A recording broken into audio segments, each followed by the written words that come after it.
আমার বিবিকে বলেছি, রাস্তাঘাটে চলি এখনকার জীবনটা অনেকটা অনিরাপদ মনে হয়। কথা বলেন না কেন? এমনও হতে পারে যে আগামীকাল শুনবেন আজাদির করা হয়েছে। আমি আমার বিবিকে বলেছি, হয়তো তোমার কাছে খবর আসবে আমার বুকেও করা হয়েছে, আমার মাথায় করা হয়েছে, আমার উপরে তরবারি করে জমিন থেকে বিদায় করেছে।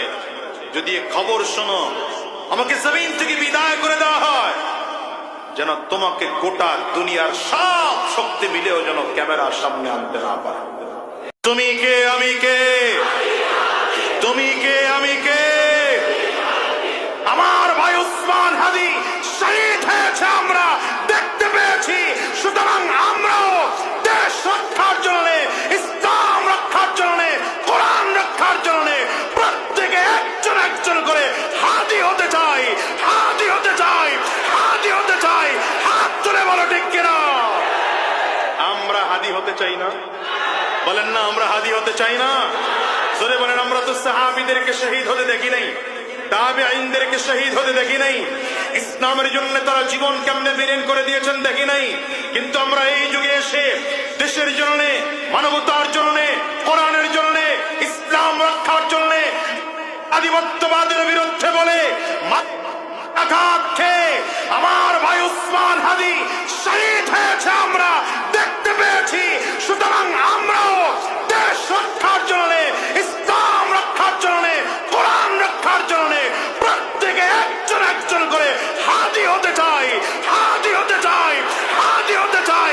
হাত তুলে বলো ঠিক কিনা? তুমি কে আমি কে? জোরে হয় না? তুমি কে আমি কে? তুমি কে আমি কে? আমি সেদিনকে আমার বিবিকে বলেছি যে উসমান হাদির বিবির দিকে তাকাও। যেই মেয়েটা যার স্বামী হয়েছে এক সপ্তাহের মধ্যে তাকে কোনো ক্যামেরার সামনে দেখা যায়নি, বরঞ্চ লাশ দেখতে যখন হসপিটালে এসেছে আগেই বলে দিয়েছে যেন আমার থেকে ক্যামেরা দূরে সরিয়ে রাখা হয়। কি বুঝলা? বুঝলা কি? গার্লফ্রেন্ড বানাও, এই নর্তকীদের গার্লফ্রেন্ড বানাও, বিয়ে করো তো হাদির মতো বিবি, এমন মেয়েদেরকে খুঁজে খুঁজে বিয়ে করো। এই যুবকদেরকে বলবো, এখানে যুবকদের সংখ্যা বেশি। হাদির বিবি যেই চরিত্রের, তোমার বিবিকে সেই চরিত্রের তালকিন দাও, তালিম দাও। আমি আমার বিবিকে বলেছি, রাস্তাঘাটে চলি এখনকার জীবনটা অনেকটা অনিরাপদ মনে হয়। কথা বলেন না কেন? এমনও হতে পারে যে আগামীকাল শুনবেন আজাদির করা হয়েছে।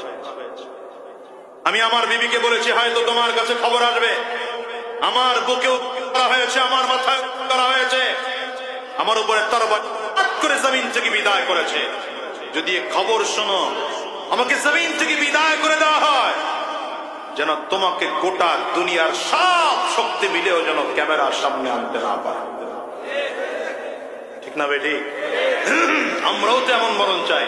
আরে আমার রক্তের বিনিময়ে, আমার জীবনের বিনিময়ে যদি এদেশের লক্ষ কোটি মানুষ ইসলামের শান্তির ছায়া তলে আসতে পারে, এর থেকে আমার জীবনের মূল্য বেশি না?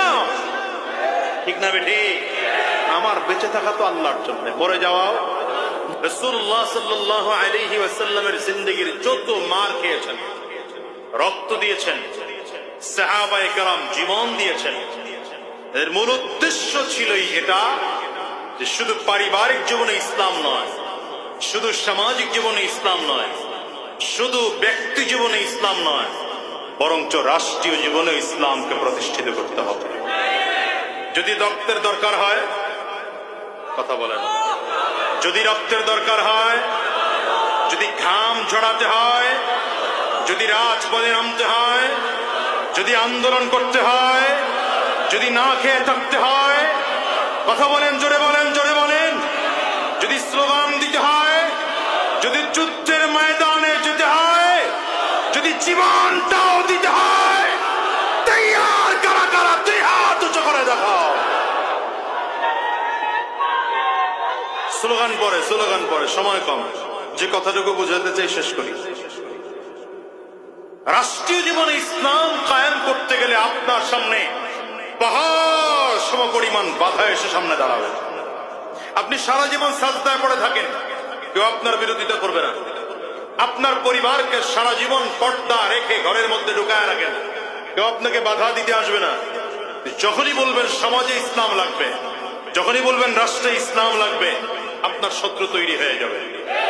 জোরে বলেন না ঠিক না বেঠিক? বাংলাদেশে পীর তো শুধু চরমনের পীর না, পীর অনেক আছে না? হাক্কানি পীরদের কথা বলছি, ভণ্ডদের কথা তো প্রথম চারটারই বাদ। হাক্কানি পীর যারা আছেন, যত বাংলাদেশের সব পীরদের নিয়ে যেই পরিমাণ সমালোচনা না হয়, তার থেকে বেশি সমালোচনা হয় পীর সাহেব চরমনের। বলেন তো কেন? একটাই মাত্র কারণ, সে ব্যক্তিগত জীবনে ইসলামকে সীমাবদ্ধ রাখতে চাই নাই, পারিবারিক জীবনেও ইসলামকে সীমাবদ্ধ রাখতে চাই নাই, বরঞ্চ জবান করে দীপ্ত কণ্ঠে বলেছে, আমার